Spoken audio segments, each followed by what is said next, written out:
اللہ رب العزت کے جو صفات ہے ان صفات میں الضحک اللہ کا ہنسنا شامل و داخل ہے۔ رسول اللہ صلی اللہ علیہ وسلم نے فرمایا کہ جب اللہ رب العزت کسی بندے کے عمل پر خوشی کی وجہ سے اس پر ہنسے فلا حساب علیہ، اس پر کسی قسم کا کوئی حساب نہیں۔ وہ بندہ جو کوئی عمل کرے اس کے اس عمل پر اللہ رب العزت خوش ہو اور خوش ہو کر ہنسے،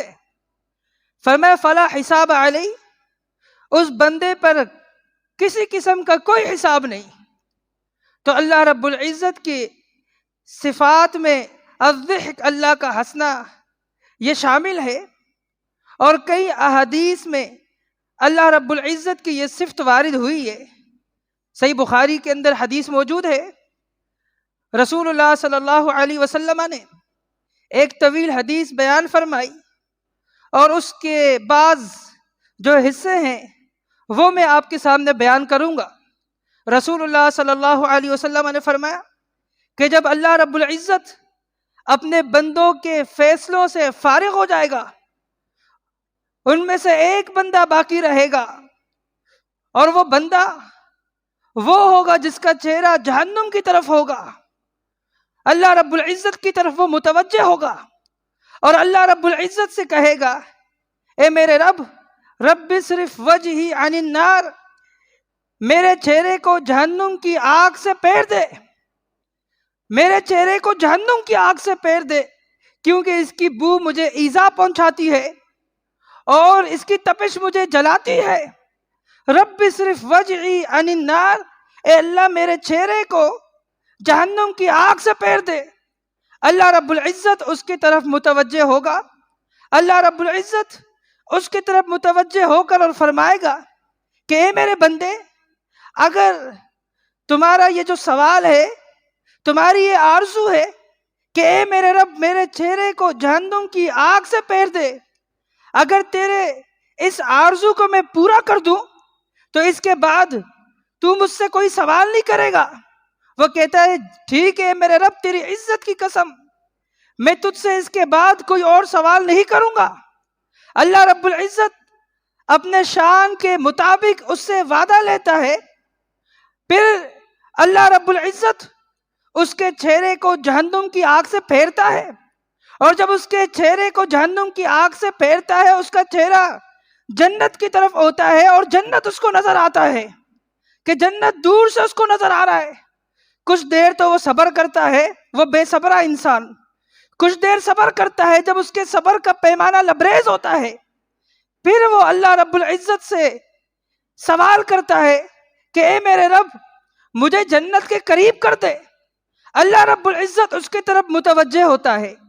اللہ رب العزت اس کی طرف متوجہ ہو کر اس سے فرماتا ہے کہ اے میرے بندے، کیا تو نے مجھ سے وعدہ نہیں کیا تھا کہ تو اس کے بعد مجھ سے کوئی سوال نہیں کرے گا؟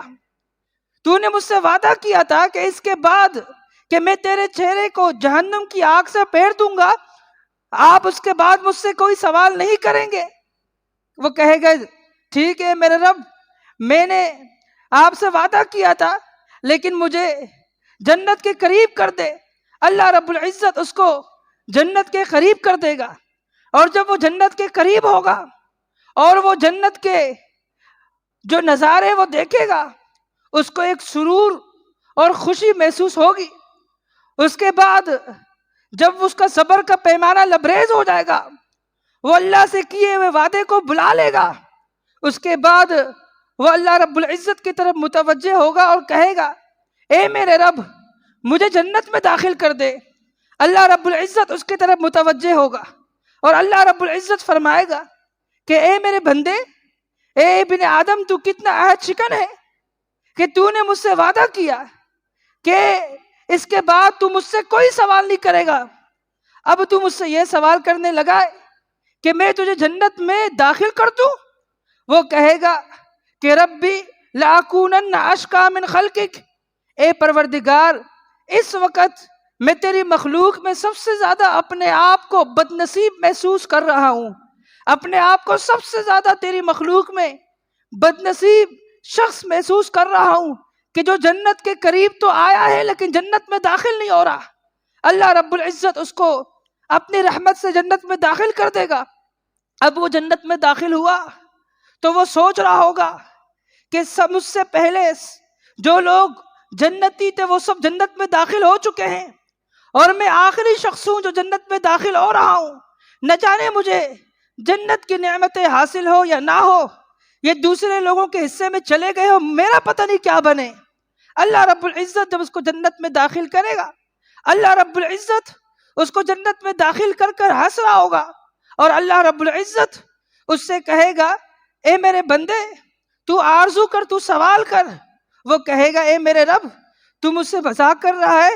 اللہ رب العزت فرمائے گا کہ میرے بندے میں تجھ سے مذاق نہیں کر رہا، تو سوال کر۔ وہ سوال کرے گا، اس کے آرزو سارے پورے کر دی جائیں گے، اس کو جو چاہیے ہوگا اللہ رب العالمین اس کو عطا کرے گا، اس کے سارے خواہشات پورے ہو جائیں گے، اس کی آرزو پوری ہو جائے گی۔ اس کے بعد اللہ رب العزت فرمائے گا، مختلف حدیث کے الفاظ ہے، ایک حدیث کے مطابق وہ یہ ہے، ایک حدیث عبداللہ ابن مسعود سے، ابو سعید الخدری سے، اور ایک حدیث ابو ہریرہ رضی اللہ عنہ سے، دونوں میں الفاظ مختلف ہے۔ ایک میں یہ ہے کہ آپ کو جو دیا گیا ہے جنت کے اندر نعمت ہے، اس کے مثل اور دیا جاتا ہے، اور ایک میں یہ ہے جتنا تمہیں دیا گیا ہے اس کے 10 گنا اور تمہیں دیا جائے گا۔ تو مختلف الفاظ ہے۔ اللہ رب العزت اس کو جنت میں داخل کرتا ہے، وہ شخص جو سب سے آخر میں جنت میں داخل ہو رہا ہے، اس کے جنت میں داخل ہونے پر اللہ رب العزت ہنستا ہے۔ تو اللہ رب العزت کا یہ ہنسنا یہ کئی احادیث کے اندر موجود ہے۔ اللہ رب العزت کی صفت ضحک یہ کئی احادیث میں وارد ہوئی ہے۔ رسول اللہ صلی اللہ علیہ وآلہ وسلم نے فرمایا کہ اللہ رب العزت ہنستا ہے، ضحک اللہ ربنا تبارک و تعالی من قنوت عبادہ وقرب غیرہ۔ یہ حدیث مسند احمد کے اندر، ابن ماجہ کے اندر ضعیف ہے، لیکن یہ حدیث مجموع الفتاوی کے اندر شیخ الاسلام ابن تیمیہ رحمۃ اللہ علیہ نے اس کو صحیح سند سے ذکر کیا ہے، اور اسی طریقے سلسلہ احادیث الصحیحہ کے اندر شیخ البانی رحمۃ اللہ علیہ نے اس روایت کو نقل کر کر اس پر صحیح کا حکم لگایا ہے کہ یہ حدیث اس کا معنی یہ ہے کہ اللہ رب العزت اپنے بندوں کے قنوتیت پر ہنستا ہے۔ اب قنوتیت کیا ہے؟ قنوتیت یہ ہے کہ بندہ کافی عرصے سے کسی حوالے سے اپنے رب کی طرف متوجہ ہو کر دعا کرتا رہا لیکن اس کی دعا قبول نہیں ہوئی۔ اب تھوڑی سی مایوسی اس کے دل کے اندر سما گئی، اب وہ مایوس ہونے لگا ہے، اللہ رب العزت اس پر ہنستا ہے۔ اللہ رب العزت اس پر ہنستا ہے کہ دیکھو یہ میرا بندہ مجھ سے مایوس ہونے لگا ہے، جبکہ میں اس کے طلب کو پورا کرنے والا ہوں، جبکہ جو چیز اس کو چاہیے وہ اس کو ملنے والی ہے، اور دیکھو اس کو اب جو ہے یہ مایوس ہونے لگا ہے، اور تھوڑی سی مایوسی اس کے اندر آ جائے گی۔ اللہ رب العزت اپنے بندے کی قنوتیت سے اس کے مایوسی ہونے پر اللہ رب العزت ہنستا ہے، تھوڑی سی مایوسی اس کے دل کے اندر سما جائے گی، اور وہ یہ سمجھے گا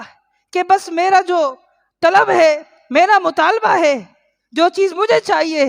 وہ مجھے نہیں ملنے والی، میرا مطالبہ نہیں پورا ہونے والا۔ اللہ رب العزت کو معلوم ہے کہ ابھی کچھ دیر بعد، کچھ ایام بعد، کچھ لیال بعد اس کی یہ طلب پوری ہونے والی ہے، اس کو جو چیز چاہیے وہ اس کو ملنے والی ہے، اس کی دعا قبول ہونے والی ہے، اور اس کو دیکھو یہ اپنے رب سے مایوس ہونے لگا ہے، مایوسی کا شکار ہوا ہے۔ رسول اللہ صلی اللہ علیہ وسلم نے حدیث بیان کی، ایک دیہاتی صحابی عربی ابو رزین رضی اللہ عنہ تشریف فرما ہے، آپ فرماتے ہیں ایضحک ربنا تبارک و تعالی، اے پیارے پیغمبر کیا ہمارا رب تعالی ہنستا ہے؟ رسول اللہ صلی اللہ علیہ وسلم نے فرمایا جی ہاں ہمارا رب ہنستا ہے، یہ صرف ضحک اللہ کی ہے۔ تو فوراً وہ کہتا ہے لن نعدم من رب یضحک خیرا، جبکہ رب العزت ہنستا ہے تو یقیناً اللہ رب العزت کے اس ہنسنے کی صفت کی وجہ سے ہم کبھی بھی خیر سے محروم نہیں ہوں گے، ہم کبھی بھی خیر سے محروم نہیں ہوں گے، کیونکہ ہمارا رب ہنستا ہے۔ جب ہمارا رب ہنستا ہے تو ہم خیر کے کام کرتے چلے جائیں، اللہ رب العزت ہنستا چلا جائے گا، حتیٰ کہ یہاں تک لن نعدم من رب یضحک خیرا، ہم اپنے رب کے خیر سے کبھی بھی بد نصیب نہیں ہوں گے، کبھی بھی محروم نہیں ہوں گے، ہم رب کے طرف سے خیر کو حاصل کر لیں گے ہر حال میں۔ تو یہ رسول اللہ صلی اللہ علیہ وسلم کی حدیث ہے، جس پر صحابی نے سوال کیا اور آپ نے اس کو جواب دیا، پھر اس کے جواب کے بعد اس کو جو خوشی ہوئی، پھر اس کے بعد جو انہوں نے نتیجہ نکالا، تو انسان کو خیر کے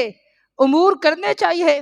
تاکہ اللہ رب العزت کی جو یہ صفت ہے حسنہ، یہ اس کو حاصل ہو، اور اس کے بعد اس پر کسی قسم کا کوئی حساب نہ ہو، اور وہ اللہ رب العزت کی طرف سے کسی قسم کے خیر سے محروم نہ ہو۔ اور یہ جو صفت الضحک حسنہ، اور یہ حسنہ یہ کسی اور صیغے سے بھی آیا ہے۔ رسول اللہ صلی اللہ علیہ وسلم نے فرمایا کہ جب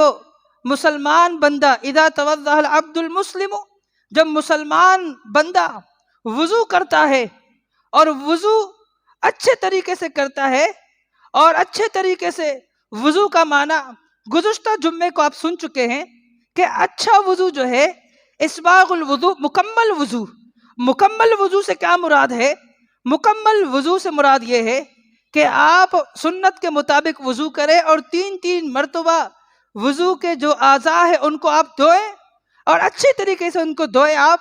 یہ ہے مکمل وضو، اسباغ الوضو، سنت کے مطابق وضو کرنا۔ تو فرمایا جو شخص وضو کرے اور سنت کے مطابق وضو کرے، ثم یأتی المسجد، پھر وہ مسجد میں آئے، مسجد میں وہ آئے اور وہ نماز پڑھے۔ نماز جب وہ پڑھتا ہے تو اللہ رب العزت اس پر ہنستا ہے۔ تو اللہ رب العزت کا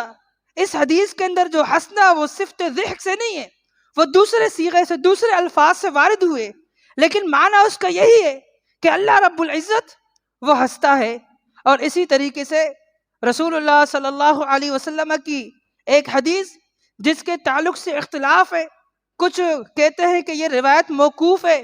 اور موقوف عبداللہ ابن مسعود رضی اللہ عنہ کا قول ہے، اور کچھ کہتے ہیں نہیں یہ مرفوع روایت ہے۔ بہرحال عبداللہ ابن مسعود رضی اللہ تعالی عنہ فرماتے ہیں کہ اللہ رب العزت 2 بندوں پر ہنستا ہے، ضحک اللہ رجلین، کہ اللہ رب العالمین 2 آدمیوں پر ہنستا ہے۔ ایک وہ آدمی جس کے پاس ایسا گھوڑا ہو جو اس کے ساتھیوں کے پاس گھوڑا ہے، کہ اس کے نیچے جو گھوڑا ہے وہ ایسا ہی ہے، اسی کی مثل ہے جو اس کے ساتھیوں کے ساتھ ہے، اس کے ساتھی جن گھوڑوں پر سوار ہے اس کی مثل گھوڑا ہے، اس کے پاس بھی موجود ہے، لیکن ساتھی وہ شکست خوردہ ہوتے ہیں، شکست کو تسلیم کرتے ہیں، لیکن یہ بندہ یہ ڈٹا رہتا ہے اور لڑتا رہتا ہے کافروں سے میدان جہاد میں، حتیٰ کہ یہاں تک لڑتا لڑتا شہید ہو جاتا ہے۔ اللہ رب العزت اس بندے پر ہنستا ہے، اللہ رب العزت فرماتا ہے دیکھو میرے اس بندے کو یہ عمل کر رہا ہے، اور اس وقت اس کو میرے علاوہ کوئی دیکھنے والا نہیں ہے، اللہ رب العزت اس بندے پر ہنستا ہے۔ اور طبرانی کے اندر الفاظ اضافے کے ساتھ موجود ہے، فرمایا وَرَجُلٌ قَامَ مِنَ اللَّيْلِ، دوسرا وہ آدمی جو رات کو اکیلا کھڑا ہوتا ہے، اس وقت جب اسے کوئی نہیں دیکھ رہا ہو، وہ کھڑا ہوتا ہے، اور کھڑا ہو کر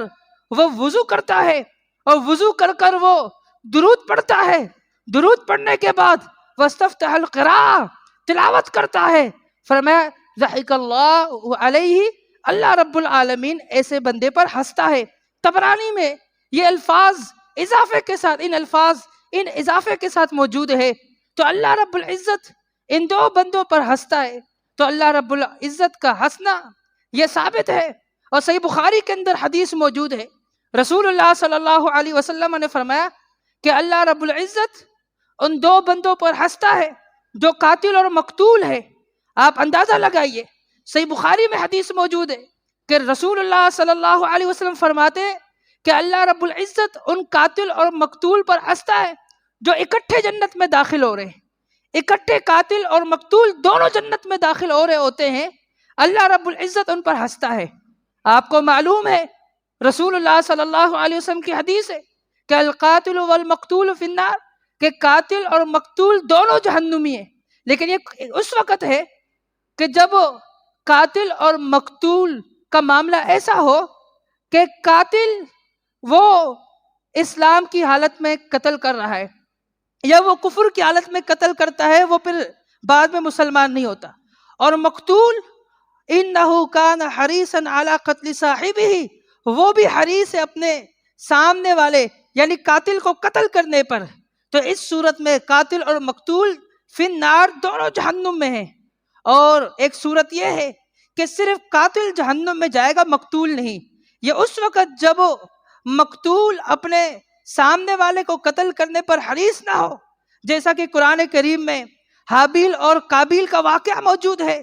کہ قابیل اس کو دھمکی دیتا ہے کہ میں تجھے قتل کر دوں گا. وہ کہتا ہے لئن بسطت الی یدک لتقتلنی ما انا بباسط یدی الیک لیقتلک، اگر تو مجھے قتل کرتا ہے سن میری بات کو، میں قتل کے ارادے سے تیرے طرف اپنے ہاتھوں کو پھیلاؤں گا نہیں، میں قتل کے ارادے سے تیری طرف دیکھوں گا نہیں، میں اپنے ہاتھوں کو بھی نہیں پھیلاؤں گا. تو اس صورت میں جب مقتول وہ حریص نہ ہو قاتل کو قتل کرنے پر، تو اس صورت میں جب وہ اپنے صاحب کو، اپنے مد مقابل کو قتل کرنے پر حریص نہ ہو، تو اکیلا قاتل وہ جہنم میں جائے گا. لیکن صحیح بخاری کی اس حدیث کو سمجھنا ہے کہ رسول اللہ صلی اللہ علیہ وسلم نے فرمایا کہ اللہ رب العزت ان دو بندوں پر ہنستا ہے جو قاتل اور مقتول ہے اور دونوں اکٹھے جنت میں داخل ہو رہے ہو. اس کا معنی یہ ہے کہ ایک شخص جو مقتول ہے، جس کو قتل کیا گیا ہے، وہ تو شہید کر دیا گیا ہے، وہ تو جنت میں داخل ہو رہا ہے. لیکن جو قاتل ہے اس کا معاملہ یہ ہے کہ وہ کافر تھا. اب جب اس نے حالت کفر میں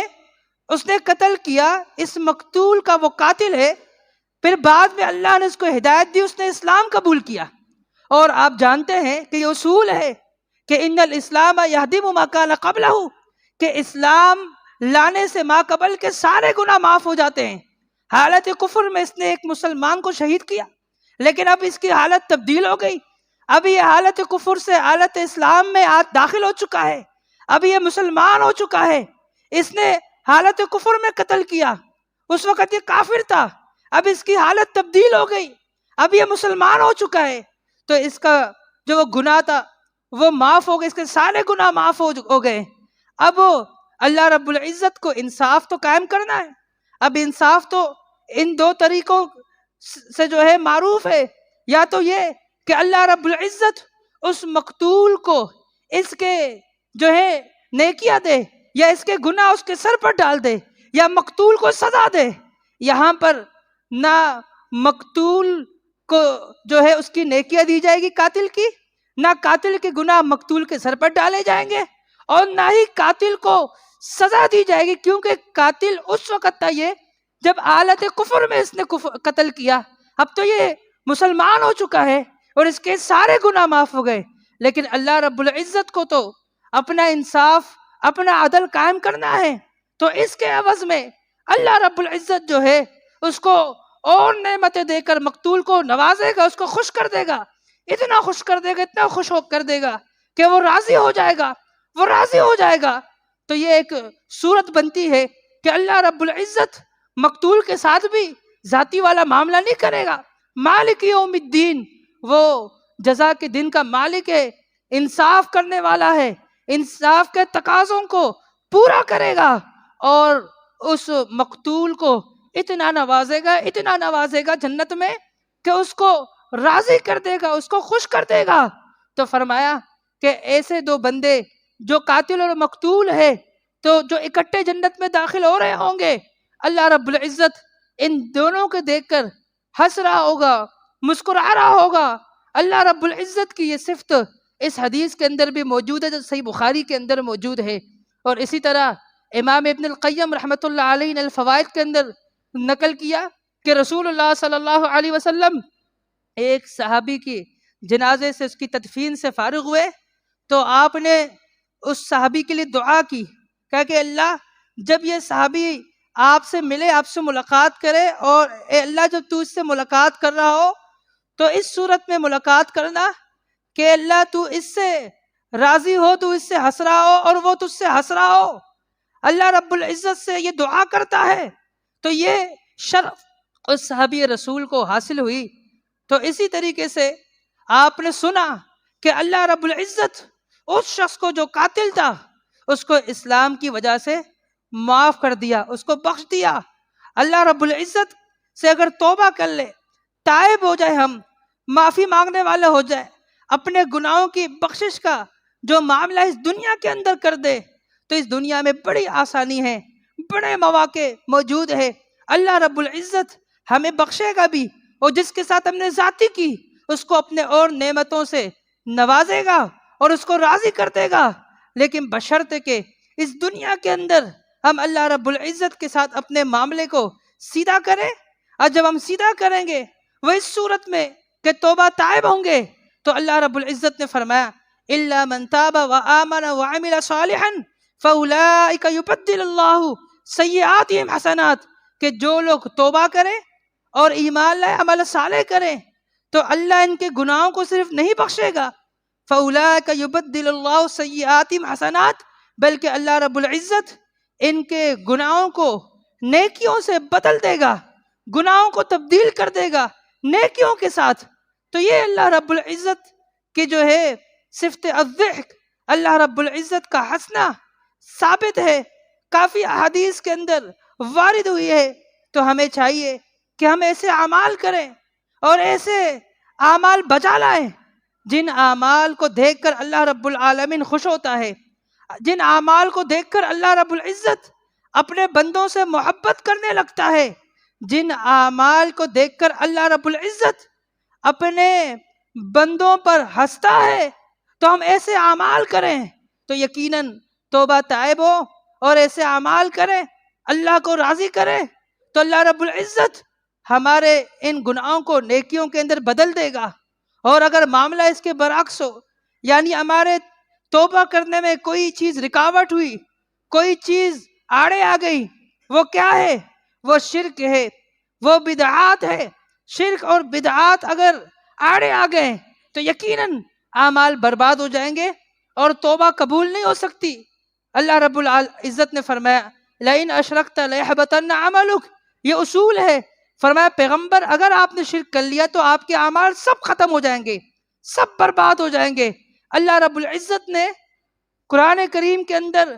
18 پیغمبروں کا نام لے کر اس کے بعد اللہ رب العزت نے ان کا ذکر کر کر فرمایا وَلَوْ أَشْرَكُوا لَحَبِطَ عَنْهُمْ، اگر یہ شرک کریں تو ان کے سارے اعمال یقیناً برباد ہو جائیں گے۔ یقیناً یہ شرک، یہ بدعت، یہ ایسی چیزیں ہیں جو بندے کے توبہ کے درمیان رکاوٹ ہے، جو اگر یہ چیزیں عائل ہو گئی تو یقیناً انسان کی توبہ اللہ رب العزت کی بارگاہ میں قبول نہیں ہوگی۔ تو شرک سے، بدعات سے، خرافات سے ہم توبہ طائب ہو اور ہم جو ہے ان چیزوں کو چھوڑ دیں، اللہ رب العزت کو راضی کریں، ان چیزوں سے ہم پیچھے ہٹیں، تو یقیناً اللہ رب العزت کی رضا ہمیں حاصل ہوگی۔ اللہ رب العزت کی رضا حاصل کرنے کے لیے ہم ایسے ایسے اعمال بجا لائیں جن اعمال کو دیکھ کر اللہ رب العزت خوش ہوتا ہے، اور خوش ہوتا ہے، محبت بھی کرتا ہے اور ہنستا بھی ہے۔ تو یہ صفت ضحک اللہ رب العزت کی صفت ہے، اور اس کو ہم اسی طرح مانتے ہیں جس طرح اللہ رب العزت کے شان کے لائق ہے۔ اللہ رب العزت کے تمام اسماء اور تمام صفات اور تمام افعال، ہر قسم کے تمثیل سے، ہر قسم کی تشبیہ سے، ہر قسم کی تعویل سے وہ پاک ہے۔ ہم ان میں کسی قسم کی کوئی تعویل نہیں کرتے، کوئی تحریف نہیں کرتے، اور کسی قسم کی کوئی تمثیل والا معاملہ نہیں کرتے۔ لیس کمثلہ شیء،